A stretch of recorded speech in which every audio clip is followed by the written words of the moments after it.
వారాహి అమ్మవారు ఎవరు? వారాహి అమ్మవారు సప్తమాతృకలు 7 దేవీమాతలులో ఒకరు. వీరిని దండిని, దండనాయకి అని కూడా పిలుస్తారు. అమ్మవారి ముఖం వరాహముఖముగా ఉంటుంది. శరీరం స్త్రీ రూపంలో ఉంటుంది. వీరు శ్రీ మహావిష్ణువు వరాహావతారము యొక్క శక్తి స్వరూపం.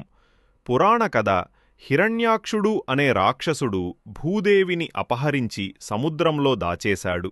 అప్పుడే మహావిష్ణువు వరాహావతారం ఎత్తి భూదేవిని రక్షించారు. ఆ వరాహావతారములోని శక్తి రూపమే వారాహి అమ్మవారు అని చెబుతారు. ఇంకో కథ ప్రకారం దేవతలు రాక్షసులను సంహరించడానికి దేవి దుర్గమ్మ సైన్యాన్ని సృష్టించినప్పుడు అందులో సేనాధిపతిగా వారాహి అమ్మవారు అవతరించారని చెబుతారు. ఆమె శత్రువులను సంహరించి ధర్మాన్ని కాపాడి భక్తులు కొన్ని చోట్ల ఉగ్రరూపంలో దర్శనమిస్తారు.